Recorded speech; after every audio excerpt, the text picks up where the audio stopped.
जुरांस quality trilogy. देखिए, trilogy का मतलब होता है group of three related things. तो यहाँ पे क्या है, क्वालिटी ट्रायोलॉजी है। क्वालिटी ट्रायोलॉजी यानी कि क्वालिटी से रिलेटेड तीन इंपॉर्टेंट चीज़ें जिसको अगर ऑर्गेनाइजेशन फॉलो करे तो वो अपने यहाँ पे क्वालिटी मैनेजमेंट इफेक्टिव तरीके से कर सकता है, क्वालिटी को अपने ऑर्गेनाइजेशन में मैनेज कर सकता है। क्लियर। तो जुरांस क्वालिटी ट्रायोलॉजी कहने का मतलब क्या हो गया कि जुरांस, डॉक्टर जोसेफ एम जुरान थे, उन्होंने जो है इस क्वालिटी ट्रायोलॉजी को बताया था, कॉन्सेप्ट को प्रेजेंट किया था, इसलिए इसको क्या कहा गया, जुरांस क्वालिटी ट्रायोलॉजी। तो इसको कहीं कहीं पे हम जुरान ट्रायोलॉजी भी कहते हैं या फिर आप इसको क्वालिटी ट्रायोलॉजी के नाम से भी आप जो है पढ़ने को पाएंगे। तो इसको जुरांस क्वालिटी ट्रायोलॉजी या फिर जुरान ट्रायोलॉजी या फिर क्वालिटी ट्रायोलॉजी कहा जाता है। तो यहाँ पे क्वालिटी से रिलेटेड तीन इंपॉर्टेंट चीज़ें हैं जिसको अगर ऑर्गेनाइजेशन फॉलो करता है तो क्वालिटी मैनेजमेंट कर पाएगा। तो इस कॉन्सेप्ट को प्रेजेंट किया था डॉक्टर जोसेफ एम जुरान इन 1986। तो जोसेफ एम जुरान ने 1986 में इसको प्रेजेंट किया था, इसलिए इनके नाम के, क्वालिटी ट्रायोलॉजी के नाम के आगे ही जुरान लगा दिया गया, इसलिए क्या कहा गया, जुरांस quality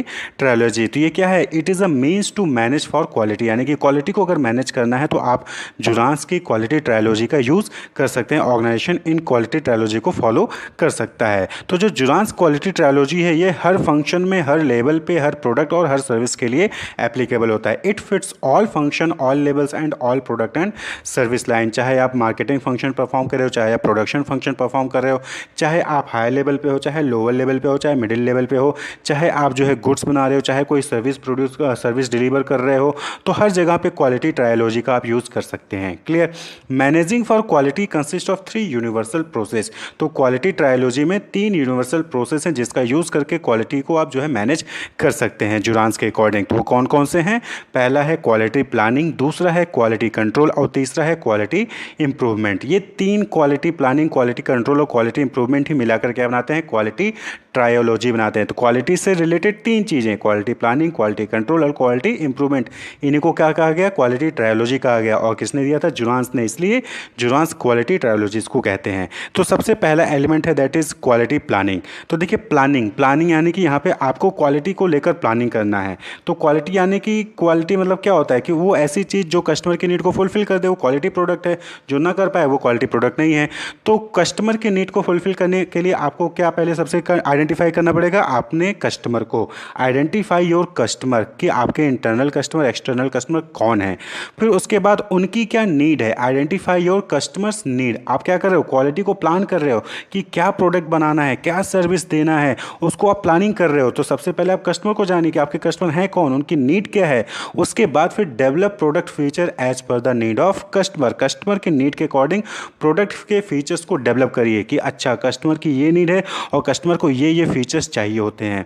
then develop process as per the product feature, यानी कि जो भी आपने प्रोडक्ट फीचर आपने आइडेंटिफाई किया है उसके अकॉर्डिंग जो है प्रोसेस क्या होगा, प्रोडक्ट को डेवलप करने का प्रोसेस क्या होगा, सर्विस को डिलीवर करने का, उस चीज़ को डेवलप करिए। और जब आप ये पूरी प्लानिंग कर लेते हो कि क्या फीचर्स होंगे, क्या प्रोसेस होगा, उसके बाद फिर आप क्या करते हो, ऑपरेशन में ट्रांसफ़र कर देते हो, यानी कि अब जो है प्रोडक्ट को बनाना या फिर सर्विस को डिलीवर करना स्टार्ट कर देते हैं। तो उसके बाद अगला स्टेप क्या आता है, दैट इज़ क्वालिटी कंट्रोल। अब जब प्रोडक्ट बन रहा होता है या फिर सर्विस को आप डिलीवर कर रहे होते हो तो वहाँ पे जो है क्वालिटी कंट्रोल करने की ज़रूरत होती है। अब सपोज करिए कि आपने जो है सर्विस को डिलीवर करने के लिए एक स्टैंडर्ड बनाया था कि कोई भी अगर कस्टमर आपके रेस्टोरेंट में आता है तो आप जो वेटर है वो 5 मिनट के अंदर उनको जो है रिपोर्ट करेगा और जो है उनको जो है जो भी सर्विसेज, बेसिक सर्विसेज होती है वो प्रोवाइड करेगा। क्लियर, ये आपने स्टैंडर्ड सेट किया। लेकिन जब आप सर्विस को प्रोवाइड करना स्टार्ट करते हो तो वहाँ पर आपको पता चलता है कि नहीं, जो वेटर है वो 10 मिनट लगा रहा है या फिर जो सर्विस को पूरा डिलीवर करने में टाइम लग रहा है वो 15 से 20 मिनट लग जा रहा है। तो यहाँ पर जो है आपको कंट्रोल करने की ज़रूरत है। तो यहाँ पर क्या करते हो, क्वालिटी कंट्रोल करते हो। It include the aspect like measurement of actual performance, comparison of actual performance with set standard और target and taking collective measure to exclude the differences। यानी कि यहाँ पे क्या होता है क्वालिटी कंट्रोल में कि आप जो है एक्चुअल परफॉर्मेंस को मेज़र करते हो, देन उस जो भी डिफरेंसेस होता है, जो आपने स्टैंडर्ड सेट किया था, जो एक्चुअल परफॉर्मेंस है उसको कंपेयर करके जो भी डिफरेंसेस होते हैं उसको इंटरप्रेट करते हो और फिर उस डिफरेंसेस को रिमूव करने के लिए जो है एक्शन लेते हो कि उसको करेक्टिव एक्शन जो वहाँ पे लेते हो। तो that is called quality control. तो आपने पहले क्या किया, क्वालिटी प्लानिंग किया कि कैसे प्रोडक्ट बनाना है, क्या इस प्रोसेस होगा, क्या सिस्टम होगा, कैसे सर्विस को डिलीवर करना है। उस प्लानिंग के बाद आप क्या करते हो, क्वालिटी को कंट्रोल करते हो, यानी कि जो भी आपने क्वालिटी प्रोडक्ट या क्वालिटी सर्विस डिलीवर करने की बात कही, जो भी स्टैंडर्ड सेट किए, उसके अकॉर्डिंग जो प्रोडक्ट बन रहा है या नहीं बन रहा है, उसके अकॉर्डिंग प्रोसेस परफॉर्म हो रहा है कि नहीं हो रहा है, या फिर उसके अकॉर्डिंग सर्विस डिलीवर हो रहा है या नहीं हो रहा है, उसको आप चेक करते हो, स्टैंडर्ड से मेजर करते हो। अगर कोई डिफरेंसेस होता है तो वहाँ पे आप जो है इसको करेक्टिव एक्शन लेते हो। और वहीं पे जो तीसरा आता है that is quality improvement. Quality improvement यहाँ पे देखिए नाम से क्लियर है कि इंप्रूवमेंट, यानी कि जो भी आपका प्रोसेस है, जो भी आप सर्विस डिलीवर कर रहे हो जिस भी प्रोसेस के ज़रिए, उसमें अगर आपको लगता है कि कुछ इंप्रूवमेंट करने की ज़रूरत है तो वहाँ पे आपको वो चीज़ करनी चाहिए। Focus on making process better by investigating changes and organisation can make to more effectively meet the customer need. यानी कि कस्टमर की नीड को इफेक्टिवली मीट करने के लिए अगर ऑर्गेनाइजेशन के प्रोसेस में कोई चेंज करने की ज़रूरत है तो वहाँ पे जो है उसको आपको चेंज करना चाहिए। तो that is called quality improvement. Like six sigma is a highly regarded strategy for process improvement and problem reduction, focusing on identifying and removing causes of error and minimising variability. तो six sigma क्या है, six sigma यही तो करता है कि जो भी एरर्स होते हैं उसको, उसके कॉज को आइडेंटिफाई करके उस कॉजेज को वो रिमूव करता है। तो इससे क्या होता है कि जो आपकी क्वालिटी प्रोसेस है वो इंप्रूव होती है, यानी कि जो भी आपका प्रोसेस होता है वो इंप्रूव होता है, जिससे कि आप क्या होगा, आप क्वालिटी प्रोडक्ट या क्वालिटी सर्विसेज प्रोवाइड कर पाएंगे। तो क्वालिटी को इंप्रूव करने की भी कोशिश करिए, यानी कि यही नहीं कि आपने एक अच्छी क्वालिटी का प्रोडक्ट दे दिया, अब उसी को आप कंटिन्यूस दिए नहीं, जो आपने क्वालिटी प्रोडक्ट बनाया है उसको और इंप्रूव करिए और इंप्रूव करिए। आप देखते होंगे मोबाइल में हो गया, चाहे कोई प्रोडक्ट हो गया, चाहे कोई सर्विस हो गया, आप देखते होंगे आए दिन कुछ ना कुछ चेंजेस करते हैं। चेंजेस क्यों करते हैं, जिससे कि वो अपनी परफॉर्मेंस को इंप्रूव कर सके, अपनी क्वालिटी को इंप्रूव कर सके। तो क्वालिटी इंप्रूवमेंट करने के लिए जो है कुछ चीज़ें होती हैं, कुछ स्टेप्स होते हैं, जैसे कि सबसे पहले आपको क्वालिटी इंप्रूवमेंट करना है, इसकी नीड है कि नहीं है उसको प्रूव करना होगा ऑर्गेनाइजेशन में कि हाँ हमें जो है इस प्रोडक्ट की, इस सर्विस की क्वालिटी को इंप्रूव करने की ज़रूरत है। उसके बाद फिर क्या करेंगे, उस क्वालिटी जो भी जिस भी प्रोसेस की क्वालिटी को इंप्रूव करना है उसके लिए एक प्रोजेक्ट टीम तैयार करेंगे। वो प्रोजेक्ट टीम क्या करेगी, वो डायग्नोस करेगी कि क्या कॉजेज़ हैं, किसकी वजह से जो है क्वालिटी लोअर है या फिर क्वालिटी में ज़्यादा इंप्रूवमेंट नहीं हो पा रहा है, उस कॉजेज़ को आइडेंटिफाई करेगी और उसके बाद जो है उसके लिए रेमेडीज़ जो है वो प्रोवाइड करेंगी और प्रूव करेंगे कि वो रेमेडीज़ इफेक्टिव है, यानी कि अगर उस रेमेडीज़ का यूज़ किया जाता है तो उनकी परफॉर्मेंस, उनकी इंप्रूव क्वालिटी क्या होगी, इंप्रूव हो जाएगी। और उसके बाद deal with resistance to change, यानी कि बहुत बार होता है कि जब भी कोई नया चेंज किया जाता है, कोई इंप्रूवमेंट किया जाता है, तो जो एम्प्लॉयज़ होते हैं या फिर जो कस्टमर होते हैं वो रजिस्ट करते हैं चेंज से, यानी कि वो नहीं चाहते कि नहीं नहीं हमें नया नहीं, हमें पुराना वाला ही चाहिए था, तो वो रजिस्ट करते हैं। तो उसको भी डील करना होता है क्वालिटी इंप्रूवमेंट में। तो यही जुरांस क्वालिटी ट्रायोलॉजी है, यानी कि अगर किसी भी ऑर्गेनाइजेशन को क्वालिटी मैनेजमेंट करना है, अपने यहाँ पे क्वालिटी को इंप्रूव करना है, तो उनको जो है क्वालिटी ट्रायोलॉजी फॉलो करना चाहिए। यानी कि पहले तो क्वालिटी प्लानिंग करनी चाहिए, उसके बाद क्वालिटी कंट्रोल करना चाहिए, यानी कि जो भी प्लानिंग की तो उसके अकॉर्डिंग जो है प्रोसेस परफॉर्म किया जा रहा है कि नहीं किया जा रहा है। अगर परफॉर्म नहीं किया जा रहा है तो करेक्टिव एक्शन लेना चाहिए, क्वालिटी इंप्रूव करना चाहिए। करेक्टिव एक्शन का मतलब क्या हो गया कि क्वालिटी को इंप्रूव करना चाहिए। और इंप्रूवमेंट की जरूरत है कि नहीं जरूरत है, पहले उसको प्रूव करें, फिर प्रोजेक्ट टीम बनाएं और वो टीम जो है कॉजेज़ को आइडेंटिफाई करेगी और उसके लिए जो है रेमेडीज़ प्रोवाइड करेगी, और फिर जो भी रेजिस्टेंस होगा चेंज करने से, रेजिस्टेंस करेंगे उनको जो है डील करेगी। तो दैट इज़ क्वालिटी इंप्रूवमेंट। तो quality planning, quality control and quality improvement is known as quality trilogy given by the Juran's. PDCA cycle, quality management का, कॉन्टिन्यूस क्वालिटी मैनेजमेंट का एक और technique PDCA cycle. PDCA means plan, do, check, act cycle. P से plan, do, D से do, C से check and A से act cycle. तो ये जो PDCA साइकिल जो टेक्निक है इसको डेवलप किया था 1950s में, मैनेजमेंट कंसल्टेंट हैं डॉक्टर विलियम एडवर्ड डेमिंग ने। तो इन्होंने जो है 1950s में PDCA साइकिल जो है डेवलप किया था, किस लिए, ताकि कॉन्टिन्यूस इम्प्रूवमेंट किया जा सके क्वालिटी में, बिजनेस प्रोसेस मैनेजमेंट में। और ये क्या है, रिपीटेटिव 4 स्टेज मॉडल है। PDCA 4 स्टेज मॉडल है और रिपीटेटिव, यानी कि ये रिपीट होता रहता है, ये नहीं कि एक बार आपने कर दिया दैट्स इट, नहीं, ये कंटिन्यूस बेसिस पे जो है आप जो है इस साइकिल को परफॉर्म करते रहते हो, जिससे कि आपके बिजनेस प्रोसेस या फिर जो क्वालिटी है वो इंप्रूव होती रहे। तो a repetitive 4 stage model for continuous improvement in business process management, a model of quality improvement on an ongoing basis. तो ये क्या है, ऑनगोइंग बेसिस पे, यानी कि आपने सपोज करिए कि कोई नया प्रोजेक्ट स्टार्ट किया, उस प्रोजेक्ट के जो है आपने पहले प्लानिंग की, उसमें जो भी आपने प्लानिंग की उसको जो है इम्प्लीमेंट किया, फिर उसको चेक किया अकॉर्डिंग टू प्लान है कि नहीं। अगर अकॉर्डिंग टू प्लान नहीं है तो आप फिर वहाँ पे एक्ट करते हो और फिर से प्लानिंग करते हो। क्लियर, फिर से प्लानिंग करोगे, फिर से जो है इंप्लीमेंट करोगे, फिर से चेक करोगे, फिर से उसमें इंप्रूवमेंट लाओगे, फिर से प्लानिंग करोगे। तो एक कॉन्टिन्यूस बेसिस पे लगातार ये चलता रहता है, जिससे कि आप कंटिन्यूस बेसिस पे क्वालिटी इंप्रूव करते रहते हैं। तो ये क्या हो गया, ये कॉन्टिन्यूस लूप हो गया किस चीज़ का, planning, doing, checking and acting, then again से प्लानिंग, डूइंग, चेकिंग, एक्टिंग। ये क्या है, कॉन्टिन्यूस बेसिस पे लूप में चलता रहता है। तो also known as PDSA cycle. तो PDCA साइकिल को हम PDSA साइकिल कहते हैं, यानी कि plan, do, study, act cycle, या फिर डेमिंग साइकिल, या फिर Deming wheel, continuous improvement spiral या शीवर्ट साइकिल, या फिर कंट्रोल सर्कल, या फिर साइकिल भी कहते हैं। तो ये क्या है, कॉन्टिन्यूस लूप है किस चीज़ का, plan, do, check, act, plan, do, check, act. तो ये कंटिन्यूस बेसिस पे जो है ऑर्गेनाइजेशन में लोग इस PDCA साइकिल को क्वालिटी इंप्रूवमेंट करने के लिए जो है परफॉर्म करते रहते हैं। तो सबसे पहला स्टेज होता है प्लान। तो प्लान यानी कि preparation for improvement in the project. आप कोई प्रोजेक्ट रन कर रहे हो या फिर कोई भी चीज़ एक्टिविटी परफॉर्म कर रहे हो, तो उसमें आपको जो है कुछ इंप्रूवमेंट करना है, तो आप पहले क्या करोगे, प्लान करोगे। तो प्लान में क्या करते हैं, determine the goals, target and determine the method to reach goal, यानी कि जो भी आपने गोल या फिर टारगेट डिटरमाइन किया है ब्रेन स्टॉर्मिंग के जरिए, अब उस गोल को, उस टारगेट को अचीव करने के लिए क्या मेथड होगा, उसको भी जो है आप डिटरमाइन करिए। तो प्लानिंग करते हैं, प्लानिंग में पूरी तैयारी करते हैं कि कब, कहाँ, कैसे, क्या करना है, किसके द्वारा किया जाना है। क्लियर। तो preparation for improvement in project. उसके बाद जब आप प्लान कर लेते हो, तो आप प्लान कर लिया तो उसको जो है इंप्लीमेंट भी तो करना होगा। तो नेक्स्ट स्टेज आता है do. Do means implementing the improved project, यानी कि जो भी आपने प्लानिंग की है इंप्रूवमेंट के लिए और जो भी टेक्निक यूज़ किया है इंप्रूवमेंट के लिए, उस चीज़ को आप इंप्लीमेंट करिए। और इंप्लीमेंट करके आप जो है एजुकेशन प्रोवाइड करिए, जो भी एम्प्लॉयज़ उसमें इन्वॉल्व हैं उनको ट्रेनिंग प्रोवाइड करिए और काम को कंडक्ट करवाइए, यानी कि इम्प्लीमेंट दी वर्क। अब जब आपने प्लानिंग कर ली, प्लानिंग करने के बाद इंप्रूवमेंट करने के लिए प्लानिंग कर ली, उसके बाद फिर जो भी इंप्रूवमेंट के लिए प्लानिंग किया उसको आपने इंप्लीमेंट कर दिया, तो अगला स्टेज क्या आ जाएगा, डेट इज़ चेक।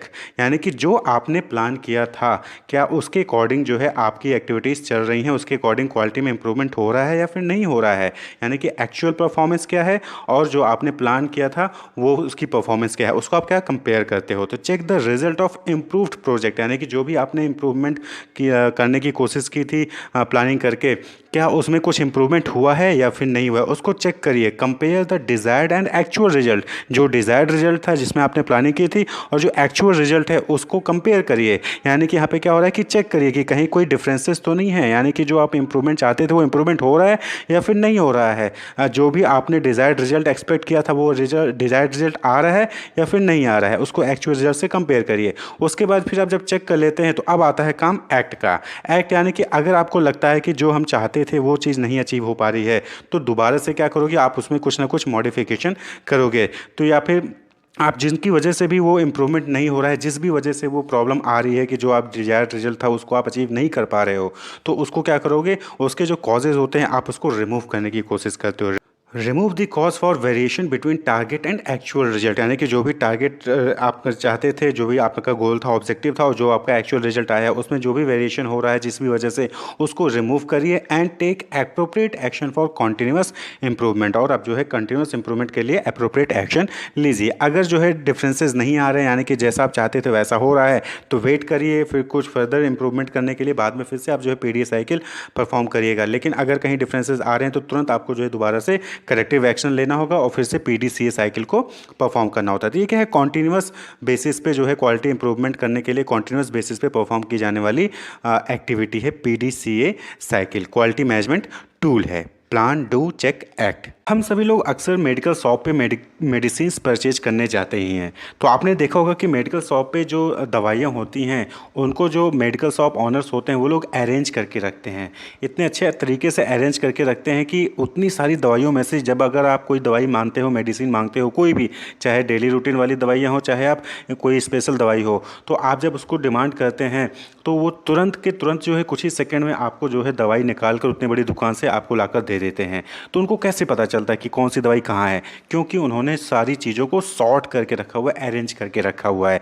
तो इस सॉर्ट करने की वजह से, जो अरेंज करके रखा है सारी चीज़ों को, इसकी वजह से जो वेटिंग टाइम होता है, जो कस्टमर का वेटिंग टाइम था, वो क्या होता है, रिड्यूस हो जाता है। और इससे क्या होती है, परफॉर्मेंस बढ़ती है, सेल्स बढ़ेगी। भाई आप एक कस्टमर के पीछे 10 मिनट लगा रहे हो, तो कहीं ना कहीं उस 10 मिनट में आप और 10 कस्टमर को डील कर सकते थे, लेकिन आपने अरेंज नहीं किया था सारी चीज़ों को सही तरीके से, तो आप जो है 10 मिनट में सिर्फ एक ही कस्टमर को डील कर पा रहे हो। तो आपका जो वेस्ट है वो यहाँ पे रिड्यूस किया जाता है काइजन का यूज़ करके। तो काइजन टेक्निक यही कहता है, काइजन कहता है कि आप छोटे छोटे इंप्रूवमेंट्स अपने ऑर्गेनाइजेशन में, अपने बिजनेस में करते रहिए, जिससे कि आपका जो क्वालिटी है वो इम्प्रूव होगा, आपका जो वेटिंग टाइम है वो कम होगा, आपका जो वेस्टेज है वो कम होगा और प्रोडक्टिविटी बढ़ेगी। इसी तरीके से आप टूल्स ऑर्गेनाइजेशन में जो है, आप मैन्युफैक्चरिंग कंपनीज में टूल्स बहुत सारे यूज़ होते हैं। अब ये सारे टूल्स जो आप देख रहे हैं स्क्रीन पर, अगर आप इनको जो है मिक्स करके ऐसे सब जो है छितर बितर कर दीजिए, तो आप क्या ढूंढने पे, अगर कोई टूल की जरूरत पड़ेगी तो आप ढूंढते रहोगे, आपको 10 मिनट तो ढूंढने में लग जाएगा कि आपको जो रेंच चाहिए या फिर जो प्लास चाहिए वो कहाँ पे है। लेकिन अगर आप चीज़ों को अरेंज करके रखोगे तो आपको पता होगा कि कहाँ पे स्क्रू ड्राइवर है, कहाँ पे हैमर है, कहाँ पे जो है मीटर है। तो ये सारी चीज़ें जो है आप आसानी से फाइंड आउट कर लोगे और आपको जैसे ही चाहिए होगा तुरंत आप उसको यूज़ करके वापस वहाँ पे रख सकते हो। तो यही चीज़ इंप्रूवमेंट होती है। तो स्मॉल इंप्रूवमेंट, ये क्या है, स्मॉल इंप्रूवमेंट है। और कंटिन्यूस बेसिस पे आप जो है प्रोडक्टिविटी को इंक्रीज करने के लिए, वेस्टेज को रिड्यूस करने के लिए, वेटिंग टाइम को रिड्यूस करने के लिए कुछ ना कुछ चेंजेस लाते रहते हैं। तो वही चीज़ काइजन कहलाता है। काइजन जो है एक जापानीज टर्म है। काइजन एक जापानीज टर्म है। काइजन में दो वर्ड हैं, काई और जेन। तो काई मीन्स होता है चेंज और एक्शन टू करेक्ट, यानी कि आप क्या मतलब यहाँ पे क्या करते हैं कि कुछ ना कुछ आप चेंज लाते हो, कुछ ना कुछ आप करेक्शन करते रहते हो, जिससे कि प्रोडक्टिविटी या फिर वेस्टेज रिड्यूस हो। और जेन का मतलब होता है गुड, यानी कि चेंज कैसा हो, अच्छे के लिए हो, भलाई के लिए चेंज कर रहे हो, यानी कोई भी एक्शन ले रहे हो तो अच्छे के लिए ले रहे हो, बुरा करने के लिए नहीं, अच्छा काम करने के लिए आप चेंज ला रहे हो। क्लियर? तो काइजन का मतलब क्या हो गया, change for good, meaning change for the better और कॉन्टिन्यूस इंप्रूवमेंट। तो यहाँ पे क्या हो गया कि बेटर यानी कि प्रोडक्टिविटी इंक्रीज करने के लिए, वेस्टेज को रिड्यूस करने के लिए, वेटिंग टाइम को मिनिमाइज करने के लिए आप क्या कर रहे हो, चेंजेस लाते हो। तो ये जो काइजन का कॉन्सेप्ट है ये दिया गया था मसाकी इमाई द्वारा। इन्होंने जो है काइजन का टेक्निक है या फिर कॉन्सेप्ट है ये दिया था। तो काइजन क्या हो गया, it is a Japanese business philosophy to continuously improve operations and involve all employees. तो यहाँ पे दो चीज़ें आपको याद रखना है कि आप एक तो ऑपरेशन जो होते हैं उसको कंटिन्यूस इंप्रूव करते रहते हो, और दूसरा सभी एम्प्लॉयज़ को इन्वॉल्व करते हो। ये नहीं कि आप अकेले कर रहे हो, चाहे टॉप लेवल को, चाहे मिडिल लेवल को, चाहे लोअर लेवल के एम्प्लॉय हो, सभी को इन्वॉल्व किया जाता है और कंटिन्यूस इंप्रूव किया जाता है ऑपरेशंस में। वो छोटे छोटे चेंजेस किए जा सकते हैं। सपोज करिए कि आप जो अभी तक हाथ से जो है, जो आपके यहाँ पे एम्प्लॉय है वो 4 एम्प्लॉय हो, चारों एम्प्लॉय हाथ से जो है सामान को लोडिंग और अनलोडिंग करते थे, तो इससे क्या होता था, टाइम ज़्यादा लगता था। तो आपने क्या किया, सेट किया कि यहाँ पे आप फोर्क लिफ्ट परचेज कर लेंगे। तो फोर्क लिफ्ट परचेज कर लेंगे तो आप जो है एक बार में 10 आइटम एक साथ जो है लोड या अनलोड कर सकते हैं। तो इससे क्या हुआ, इससे आपकी एम्प्लॉय कॉस्ट भी बढ़ जाएगी और टाइम कॉस्ट, जो टाइम होता है वो भी रिड्यूस हो जाएगा, तो प्रोडक्टिविटी बढ़ जाएगी। An approach to creating continuous improvement based on the idea that small ongoing positive changes can reap significant improvement. तो काइजन किस अप्रोच पे काम करता है कि अगर आप छोटे छोटे इंप्रूवमेंट कंटिन्यूस बेसिस पे करते रहोगे तो पॉजिटिव चेंज होगा और इम्प्रूवमेंट भी होगा आपके ऑर्गेनाइजेशन में, ऑपरेशंस में। तो it is a small incremental changes made for improving productivity and minimising waste. तो काइजन क्या है, काइजन का कॉन्सेप्ट क्या था कि यहाँ पे जो है अगर आप छोटे छोटे इंक्रीमेंटल चेंजेस करोगे, इंक्रीमेंटल चेंजेस यानी कि गुड चेंजेस करोगे, तो आपकी प्रोडक्टिविटी बढ़ेगी और वेस्ट जो है वो मिनिमाइज होगा। तो नॉर्मली 7 या 8 टाइप के वेस्टेज होते हैं, जैसे ओवर प्रोडक्शन हो गया, वेटिंग हो गया, ट्रांसपोर्टेशन कॉस्ट हो गया, ओवर प्रोसेसिंग हो गया, एक्सेस इन्वेंट्री हो गया, मूवमेंट हो गया, यानी कम से कम मूवमेंट रखा जाए, डिफेक्टिव प्रोडक्ट हो गए। तो ये सारे क्या है, वेस्टेज हो जाते हैं। तो इन सभी वेस्टेज को मिनिमाइज करने की कोशिश की जाती है काइजन द्वारा, कंटिन्यूस बेसिस पे स्मॉल चेंजेस द्वारा। क्लियर? तो काइजन अप्रोच में 5 एलिमेंट हैं जिसको फोकस करना चाहिए अगर आप कंटिन्यूस बेसिस पे इंप्रूवमेंट चाहते हैं। तो the 5 element of the kaizen approach, first is team work, यानी कि आपको हमेशा टीम में काम करना चाहिए, इंडिविजुअल होकर काम नहीं करना है। दूसरा है पर्सनल डिसिप्लिन, यानी कि आप दूसरे को डिसिप्लिन करने से पहले आप अपने खुद के डिसिप्लिन रहिए, यानी कि आप टाइम पे पहुंचिए, टाइम पे जो है मशीन पे पहुंचे, टाइम पे ऑपरेट करिए, टाइम पे लंच जाइए, टाइम पे जो है आप वर्किंग को करिए, अपने काम को कंप्लीट करिए। तो पर्सनल डिसिप्लिन होना चाहिए। इम्प्रूव्ड मोरल, यानी कि आपका खुद का मोरल और दूसरे का भी मोरल आपको जो है इम्प्रूव करना चाहिए, मोटिवेट करना चाहिए। क्वालिटी सर्कल्स डेवलप करना चाहिए। क्वालिटी सर्कल क्या हो गया? A group of worker who do the same और similar work, who meet regularly to identify, analyse and solve work related problem. तो ये क्या है क्वालिटी सर्कल? यानी कि ग्रुप ऑफ वर्कर्स होते हैं जो हमेशा आपस में मिलकर काम कर रहे होते हैं और एनालाइज करते हैं, किसी भी प्रॉब्लम को आइडेंटिफाई करते हैं, उसको एनालाइज करते हैं और सॉल्व करते हैं उस प्रॉब्लम को। तो उनको हम कहते हैं क्वालिटी सर्कल। तो क्वालिटी सर्कल बनाइए, यानी कि 4 लोगों का ग्रुप है, 4 लोग एक साथ काम करते हैं, तो उनको क्वालिटी सर्कल का ग्रुप बना दीजिए। वो 4 लोग प्रॉब्लम को आइडेंटिफाई करेंगे, उसको एनालाइज करके उसको सॉल्व भी करेंगे। Clear. And last is suggestion for improvement, यानी कि हमेशा आप जो है ओपन रखिए कि कोई भी अगर इंप्रूवमेंट के लिए सजेशन देना चाहता है तो सजेशन दे सकता है। आप बाउंड मत करिए कि नहीं, आपको जो है सजेशन आप नहीं दे सकते हो, मिडिल लेवल के एम्प्लॉय हो, आप नहीं दे सकते हो, ऐसा नहीं। इंप्रूवमेंट के लिए सजेशंस ओपन होना चाहिए, कोई भी आके सजेशंस दे सकता है। तो 10 गोल्डन रूल होते हैं काइजन के, जिसको फॉलो करना चाहिए, जिससे कि आप एक अच्छा इंप्रूवमेंट कंटिन्यूस बेसिस पे कर सकते हैं अपने ऑर्गेनाइजेशन में। Don't try to justify the past. पहला चीज़ कि पास्ट में जो हुआ था उसको जस्टिफाई करने की कोशिश मत करिए। अगर कुछ गलत हो गया था तो उसको जस्टिफाई मत करिए, बल्कि फ्यूचर पे फोकस करिए। दूसरा, be positive. Think how things can be done, not why they can't be done, यानी कि कैसे चीज़ें हो सकती है इस पे फोकस करिए, चीज़ें नहीं हो सकती हैं इस पर फोकस मत करिए, यानी कि हमेशा पॉजिटिव रहिए।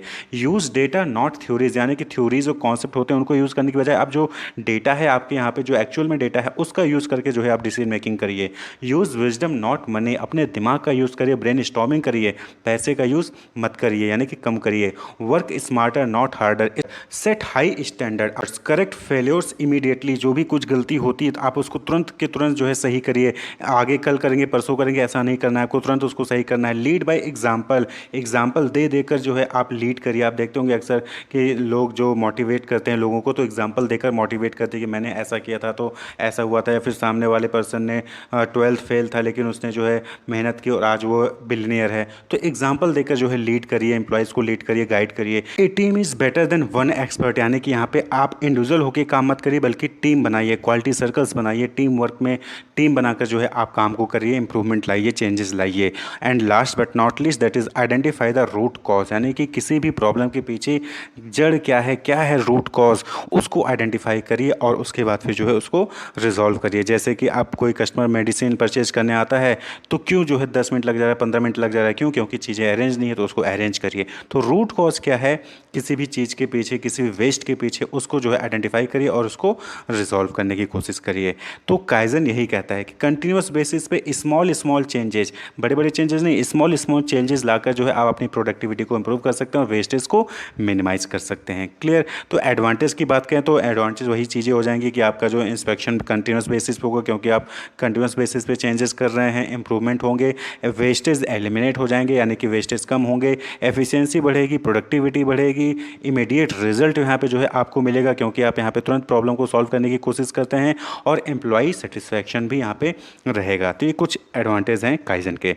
क्वालिटी सर्कल को हम क्वालिटी कंट्रोल सर्कल भी कहते हैं। तो ये क्या होता है? ये ग्रुप ऑफ वर्कर्स होते हैं जो कि सेम टाइप का या फिर सिमिलर वर्क परफॉर्म कर रहे होते हैं, तो वो आपस में मिलकर एक ग्रुप बना लेते हैं, और एक ग्रुप बना लेते हैं जहाँ पे वो रेगुलरली जो है मिलते हैं और आइडेंटिफाई करते हैं, एनालाइज करते हैं, सॉल्व करते हैं वर्क से रिलेटेड प्रॉब्लम को। अब सपोज करिए कि आप लोग क्लास में हैं, तो क्लास से 5-6 जो स्टूडेंट हैं वो आपस में मिलते हैं और एक ग्रुप बना लेते हैं, और ग्रुप बनाने के बाद फिर जो स्टूडेंट्स की प्रॉब्लम होती है उससे रिलेटेड जो है उसको आइडेंटिफाई करते हैं, उसको एनालाइज करते हैं, फिर उसके बाद जो है सजेशंस प्रोवाइड करते हैं फैकल्टीज़ को या फिर अपने डायरेक्टर को, कि जिससे उनकी प्रॉब्लम को सॉल्व किया जा सके। तो कुछ उसी तरीके से क्वालिटी सर्कल क्या होता है कि जो मैन्युफैक्चरिंग डिपार्टमेंट होता है, फिर ऑर्गेनाइजेशन होता है, वहाँ पे जो एम्प्लॉयज़ होते हैं जो सिमिलर टाइप के काम कर रहे होते हैं, वो आपस में एक वॉलंटरी ग्रुप बना लेते हैं, वॉलंटरीली जो है वो अपना एक ग्रुप बना लेते हैं, और वो फिर डिफरेंट वर्क से रिलेटेड जो भी प्रॉब्लम्स होते हैं उसको आइडेंटिफाई करते हैं, एनालाइज करते हैं, और उसको किस तरीके से सॉल्व किया जा सकता है उसके लिए जो सजेशंस वो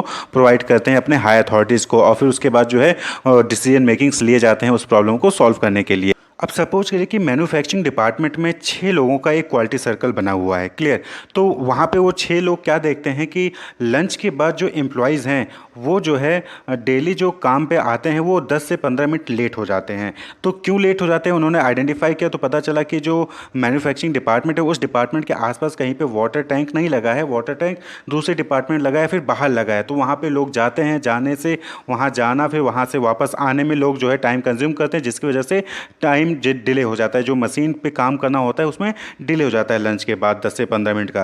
तो ये प्रॉब्लम आए, तो अब इस प्रॉब्लम को सॉल्व करने के लिए क्या करेंगे, वो सजेशंस देंगे कि आप जो है मैन्युफैक्चरिंग डिपार्टमेंट जो है, जो जहाँ पे एक्चुअली में मैन्युफैक्चरिंग हो रही है वहाँ पे जो है वाटर टैंक लगवा दिया जाए, जिससे कि जो ये लंच के बाद 10 से 15 मिनट का डिले होता है वो डिले ना हो। तो ये क्वालिटी सर्कल हो गया। इसी तरीके से दूसरे एग्जाम्पल से समझिए कि आपने क्या किया है कि आपने अपने कॉलेज में एक जो है क्वालिटी सर्कल ग्रुप बना लिया है। तो अब आपको देखते हैं कि लंच के बाद जो भी क्लास होती है उस क्लास में जो बच्चे हैं वो 10 से 15 मिनट लेट आते हैं। क्यों लेट आते हैं, तो पता चलता है कि आपका मैनेजमेंट डिपार्टमेंट है और इंजीनियरिंग डिपार्टमेंट। तो मैनेजमेंट डिपार्टमेंट में वाटर टैंक लगा ही नहीं है, इंजीनियरिंग डिपार्टमेंट में वाटर टैंक लगा है। तो मैनेजमेंट के बच्चे कहाँ जाते हैं, इंजीनियरिंग डिपार्टमेंट जाते हैं। तो वहाँ पे जाना, वहाँ से वाटर ड्रिंक करके आना, वाटर को फिल करके लाना, और फिर यहाँ तक आते आते जो है वो लेट हो जाता है। जो लंच के बाद जो क्लास होती है उसमें बच्चे लेट हो जाते हैं। तो ये आपने प्रॉब्लम को आइडेंटिफाई किया, उसको एनालाइज किया, फिर आप क्या करते हो, सजेशंस देते हो फैकल्टी को या फिर डायरेक्टर को कि आप जो है आपके डिपार्टमेंट में भी वाटर टैंक लगा दिया जाए, जिससे कि जो लंच की बाद जो क्लास होती है उसमें डिले ना हो। तो ये क्वालिटी सर्कल कहलाता है। तो क्वालिटी सर्कल क्या हो गया, ग्रुप ऑफ पीपल हो गए जो कि प्रॉब्लम को आइडेंटिफाई करते हैं और फिर सॉल्यूशंस सजेस्ट करते हैं, डिसीजन मेकिंग्स लेते हैं। तो इट कंसिस्ट, यानी कि जो क्वालिटी सर्कल है वहाँ पे कम से कम 3 से 12 मेंबर हो सकते हैं। It consist of minimum 3 and maximum 12 members in number, यानी कि किसी भी क्वालिटी सर्कल में 3 से 12 लोग हो सकते हैं। और इस क्वालिटी सर्कल को नॉर्मली जो है हेड किया जाता है सुपरवाइजर द्वारा, या फिर जो भी सेक्शन हेड होता है वो उसको हेड करता है। यानी कि ये नहीं कि 6 लोग मिले अपना अपने हिसाब से काम कर रहे हैं, वहाँ पे एक जो सुपरवाइजर भी होता है जो कि क्वालिटी सर्कल को ऑर्गेनाइजेशन में क्वालिटी सर्कल को मॉनिटर कर रहा होता है, क्लियर। तो ये वर्किंग आवर्स जो होता है उसी आवर्स में जो है आपस में मिलेंगे, जो है डिफरेंट जो वर्क से रिलेटेड प्रॉब्लम होती है उसको आइडेंटिफाई करके एनालाइज करेंगे और सॉल्यूशंस जो है उसके लिए प्रोवाइड करते हैं, क्लियर। तो according to quality circle forum of India, इन्होंने डिफाइन किया कि quality circle is a voluntary group of people who meet together on a regular basis to identify, analyse and solve quality, productivity, cost reduction, safety and other problems in their work area leading to improvement in their performance and enrichment of their work life। तो quality circle क्या हो गया, quality circle एक voluntary group हो गया, यानी कि यहाँ पे किसी को जबरदस्ती ला के आपको ग्रुप में शामिल नहीं किया जाता। वॉलंटरी ग्रुप है, आपका मन है तो आप जो है उस सर्कल में ज्वाइन हो सकते हैं। तो वॉलंटरी ग्रुप ऑफ पीपल होता है जो कि रेगुलरली मिलते हैं और आइडेंटिफाई करते हैं, एनालाइज करते हैं और सॉल्व करते हैं किस चीज़ से रिलेटेड, क्वालिटी से रिलेटेड कोई प्रॉब्लम है, प्रोडक्टिविटी से रिलेटेड कोई प्रॉब्लम है, कॉस्ट रिडक्शन से रिलेटेड कोई इशू है, सेफ्टी से रिलेटेड कोई प्रॉब्लम है, फिर कोई दूसरे प्रॉब्लम है, उसको आइडेंटिफाई करेंगे वो क्वालिटी सर्कल के लोग, एनालाइज करेंगे और सॉल्व करेंगे, यानी कि सॉल्यूशंस प्रोवाइड करेंगे इन देयर वर्क एरिया। कौन से प्रॉब्लम जो उनकी वर्क एरिया में होगी, वो किसी भी प्रॉब्लम को नहीं, उनकी वर्क एरिया में जो प्रॉब्लम होगा उसको आइडेंटिफाई करते हैं, एनालाइज करते हैं, सॉल्व करते हैं। और इससे क्या होता है कि इससे जो उनकी परफॉर्मेंस है वो इंप्रूव होगी और वर्क लाइफ में जो है वो एनरिचमेंट हासिल करेंगे, क्लियर। तो इसलिए जो है क्वालिटी सर्कल बनाया जाता है। तो बट ऑब्वियस होता है कि जब प्रॉब्लम्स जो होंगी उसको सॉल्व कर लेंगे तो क्वालिटी इंप्रूव होगी, परफॉर्मेंस इंप्रूव होगी, प्रोडक्टिविटी इंप्रूव होगी, कॉस्ट रिड्यूस होगा, क्लियर। तो ये क्या हो गया, क्वालिटी सर्कल एक वॉलंटरी ग्रुप होता है। यहाँ पे कोई भी इंसेंटिव अलग से नहीं दिया जाता कि आप जो है क्वालिटी सर्कल वाले ग्रुप में तो आपको जो है एक्स्ट्रा पैसा मिलेगा, ऐसा कुछ नहीं होता, और ना ही कोई पनिशमेंट भी आपको जो है मिलेगी, क्लियर। तो क्यूसी यानी कि quality circle pick up the issue which are not of personal nature and come up with the suggestion for resolving them। तो यहाँ पे क्या होता है कि जो पर्सनल नेचर के प्रॉब्लम होते हैं उनको नहीं उठाते, यहाँ पे जो कॉमन प्रॉब्लम्स होती हैं सभी वर्कर्स की उसको उठाएंगे और जो है कोई पर्टिकुलर सजेशंस जो है उसके लिए प्रोवाइड करते हैं जिससे कि उसको रिजॉल्व किया जा सके, क्लियर। तो क्वालिटी सर्कल क्या हो गया, एक ऐसे ग्रुप ऑफ पीपल जो कि सेम टाइप का वर्क परफॉर्म कर रहे होते हैं, वो आपस में एक ग्रुप बनाते हैं। ग्रुप बनाने के बाद जो भी वर्क से रिलेटेड जो लोग वर्क परफॉर्म कर रहे होते हैं उससे रिलेटेड जो भी प्रॉब्लम्स होती है उसको आइडेंटिफाई करते हैं, एनालाइज करते हैं और उसके लिए सजेशंस प्रोवाइड करते हैं, जिससे कि उनकी खुद की परफॉर्मेंस, ग्रुप की परफॉर्मेंस और जो वर्क लाइफ जो है कल्चर वो भी जो है इम्प्रूव होता है, क्लियर। तो एडवांटेज की बात करें कि एडवांटेज क्या है क्वालिटी सर्कल के, क्या फ़ायदा होता है इसको बनाने से। तो सबसे पहली चीज़ कि इम्प्रूव्ड कम्युनिकेशन, यहाँ पे कम्युनिकेशन जो है अच्छे से होगा एम्प्लॉय के बीच में, एम्प्लॉय और हाई अथॉरिटीज़ के बीच में। Management awareness of employee job related concern, यहाँ पे जो मैनेजमेंट है उसको एम्प्लॉय से रिलेटेड जो भी प्रॉब्लम्स होती हैं, जो भी जॉब रिलेटेड कंसर्न्स होती हैं उसके बारे में अवेयरनेस होगी। भाई जब क्वालिटी सर्कल जो है टीम है वो बताएगी अपनी प्रॉब्लम्स को मैनेजमेंट को, तो मैनेजमेंट अवेयर होगा। पर्सनल ग्रोथ एंड डेवलपमेंट, अब जब प्रॉब्लम्स होंगी वो सॉल्व की जाएंगी, सजेशंस प्रोवाइड किए जाएंगे और सॉल्व होंगी, तो वहाँ पे पर्सनल ग्रोथ भी होगा और डेवलपमेंट भी होगा overall. Enhance decision making skills, यहाँ पे डिसीजन मेकिंग स्किल जो है वो इनहेंस होगी। इंप्रूव मोटिवेशन, मोटिवेशन इंप्रूव हो, क्योंकि क्वालिटी सर्कल जब बनेगा तो वहाँ पे आप जो है सजेशंस प्रोवाइड करेंगे किसको, हाई अथॉरिटीज़ को, तो सजेशन प्रोवाइड करेंगे तो आपके अंदर एक फीलिंग आती है कि हाँ हम भी जो है ऑर्गेनाइजेशन के पार्ट हैं, तो मोटिवेट होते हैं, तो एम्प्लॉय जो है वो मोटिवेट होते हैं। इंप्रूव्ड वर्किंग कंडीशन, जब प्रॉब्लम्स जो भी होंगी वर्क से रिलेटेड उसको आप आइडेंटिफाई करोगे, उसको सॉल्व करोगे, सजेशंस दोगे, सॉल्व होगा वो प्रॉब्लम, तो वर्किंग कंडीशन क्या होगी, इंप्रूव होगी। एंड ओवरऑल आपकी परफॉर्मेंस यानी कि एम्प्लॉय की परफॉर्मेंस और उसकी प्रोडक्टिविटी क्या होगी, इंप्रूव होगी, इंक्रीज होगी। तो ये क्वालिटी सर्कल के कुछ बेनिफिट्स हैं। तो क्वालिटी सर्कल में सिर्फ इतना सही है कि ग्रुप बनता है, 3 से 12 लोगों का ग्रुप बनता है, वो वर्क से रिलेटेड जो भी प्रॉब्लम्स होती है उसको आइडेंटिफाई करते हैं, डिस्कस करते हैं और फिर उसके जो है सजेशंस प्रोवाइड करते हैं, डिसीजन मेकिंग करते हैं कि किस तरीके से उस प्रॉब्लम को रिजॉल्व किया जा सकता है। Wish you all the best, keep watching.